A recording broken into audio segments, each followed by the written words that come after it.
Mini কিচেনের second part নিয়ে আমি আবারও চলে এসেছি। দেখো তো আজকে আমি কি রান্না করলাম মিনি কিচেনের মধ্যে। প্রথমেই দেখো উনুনটাকে জ্বালিয়ে নিয়ে কড়ার মধ্যে বালি দিয়ে বাদামগুলোকে দিয়ে আমি ভালো করে বাদামগুলোকে ভেজে নেব। সন্ধ্যেবেলায় বসেছিলাম, তাই ভাবলাম মিনি কিচেনে একটু বাদাম মুড়ি গরম করে খাওয়া যাক। বাদামগুলো ভাজা হয়ে গেছে, এবার আমি ঝুড়ির মধ্যে বাদামগুলোকে দেখো তুলে নিলাম, দিয়ে একটু নাড়িয়ে নিচ্ছি যাতে বালিগুলো বাদাম থেকে পড়ে যায়। এইবারে কড়ার মধ্যে সর্ষের তেল দিয়ে মুড়িগুলোকে আমি গরম করে নেব, তারপর বসে বসে খাবো। তোমরাও যদি খেতে চাও তাহলে চলে এসো। আর এরকম মিনি কিচেনের ভিডিও দেখার জন্য চ্যানেলটিকে অবশ্যই সাবস্ক্রাইব করে পাশে থাকো। আর কমেন্ট করে এটাও জানাও যে মিনি কিচেনে তোমরা কি রান্না দেখতে চাইছো, তাহলে আমি সেই ভিডিও তোমাদের জন্য বানাবো।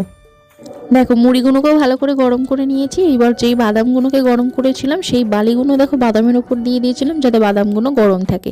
এবার বাদামগুলোকে ভালো করে ছাড়িয়ে নিয়ে মুড়ির মধ্যে দিয়ে লঙ্কা তেল দিয়ে খাওয়া হবে বিকেলবেলায় বসে। ভিডিওটা ভালো লাগলে লাইক করো আর সাবস্ক্রাইব করে পাশে থেকো। বাই।